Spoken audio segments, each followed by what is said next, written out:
Hello students, class 8 science में chapter 14 कोशिकाएं हर जीव की आधारभूत संरचना। तो आइए इसके क्वेश्चंस को हल करते हैं। तो सबसे पहले खाली स्थान को भरना है। एक विशेष यंत्र जिससे सूक्ष्म जीवों एवं कोशिकाओं देखा जाता है, तो आपको भरना है यहाँ पे सूक्ष्मदर्शी। तो यहाँ पे हो गया सूक्ष्मदर्शी जो होता है काफ़ी छोटे जीव और कोशिकाओं को देखा जाता है। ख में कोशिका सजीवों की संरचनात्मक और क्रियात्मक इकाई है। तो ऐसे हमें भरना है। देखिए, कोशिका सजीवों की संरचनात्मक और क्रियात्मक इकाई है। संरचनात्मक मतलब ये संरचना में भी भाग लेती है, ठीक है, और क्रिया यानी फंक्शन में भी ये भाग लेती है। कौन? कोशिका। इसीलिए इस जीवन की आधारभूत इकाई कहा जाता है।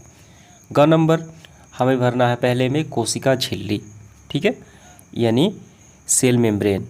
और उसके बाद सेल मेम्ब्रेन, उसके बाद कोशिका द्रव यानी साइटोप्लाज्म, और तीसरे में केंद्रक यानी न्यूक्लियस, कोशिका का भाग होते हैं।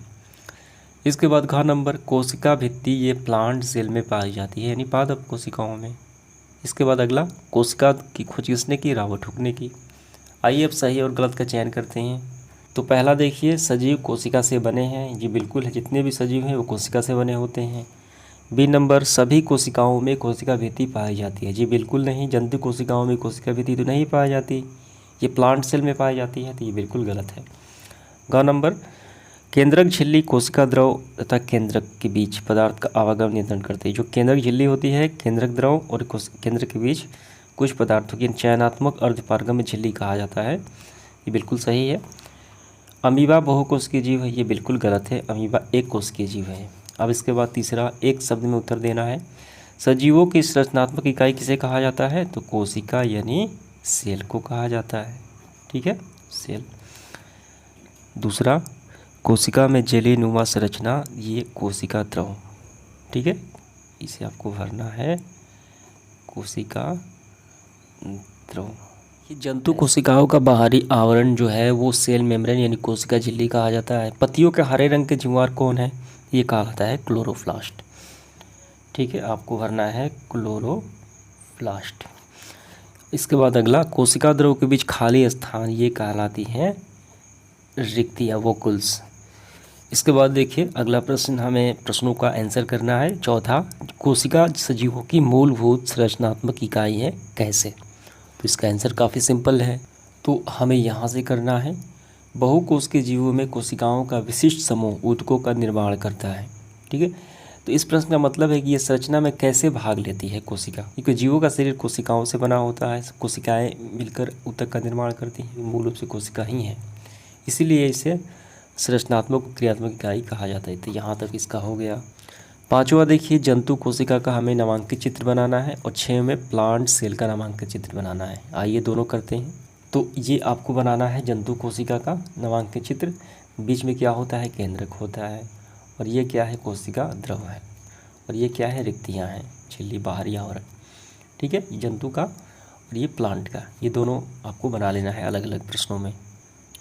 अगला प्रश्न देखिए, सातवां, जंतु और पादप कोशिकाओं के 3 समानता, ठीक है, जो समान है अंग और अंतर को हमें लिखना है।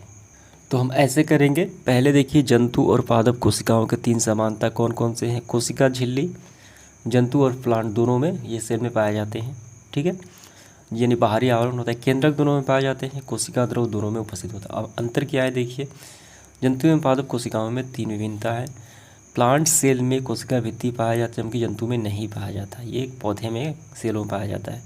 क्लोरोप्लास्ट केवल प्लांट सेल में पाया जाता है, जंतु में नहीं पाया जाता। जंतु कोशिकाओं की रिक्तियाँ छोटी होती हैं, हमने देखा, और जबकि प्लांट सेल की रिक्तियाँ बड़ी होती हैं। आठवां देखिए, कोशिका भित्ति जो है प्लांट कोशिका का महत्वपूर्ण भाग है, कैसे? तो इसका आंसर हमें ऐसे करना है। पेड़ पौधे आकृति में खुले पर्यावरण में रहते हैं, ठीक है, ये अनवरत पर्यावरण के विभिन्न घटकों, तो ताप, दाब, नमी, वायु वेग आदि का प्रभावित करते हैं इसको, पेड़ पौधों को। ऐसी स्थिति में पौधों को विशेष सुरक्षा और अतिरिक्त दृढ़ता, कठोरता जरूरत होती है। तो सुरक्षा प्रदान करने में, दृढ़ता प्रदान करने में, तापमान से, दाब से, वायु नमी से, ठीक है, तो ये किसका काम होता है? कोशिका भित्ति ये प्रदान करती है सुरक्षा। तो यहाँ से यहाँ तक इसका आंसर हो गया। इसके बाद अगला प्रश्न देखिए, निम्न का संक्षिप्त टिप्पणी हमें देना है, कोशिका द्रव और दूसरा है केंद्रक। आइए करते हैं। तो इसका आंसर देखिए यहाँ 9 नंबर, कोशिका द्रव साइटोप्लाज्म, तो इसके बारे में आपको लिखना है। तो यहाँ से टोटल और यहाँ से कोशिका झिल्ली के अंदर जेलीनुमा पदार्थ पाया जाता है जिसे कोशिका द्रव या साइटोप्लाज्म कहा जाता है। कोशिका द्रव के अंदर कोशिका के एक महत्वपूर्ण भाग केंद्रक होता है। वास्तव में कोशिका द्रव कोशिका झिल्ली और केंद्र के बीच स्थित होता है। कोशिका द्रव में अन्य कोशिकीय संगठन माइक्रोकॉन्ड्रिया ये सारे अंग उसमें तैर रहे होते हैं। तो यहाँ तक हो गया। और न्यूक्लियस के बारे में आपको यहाँ से करना है, ठीक है। केंद्रक कोशिका का महत्वपूर्ण भाग है। यह कोशिका के समस्त क्रियाकलापों का नियंत्रण करने का कार्य करती है।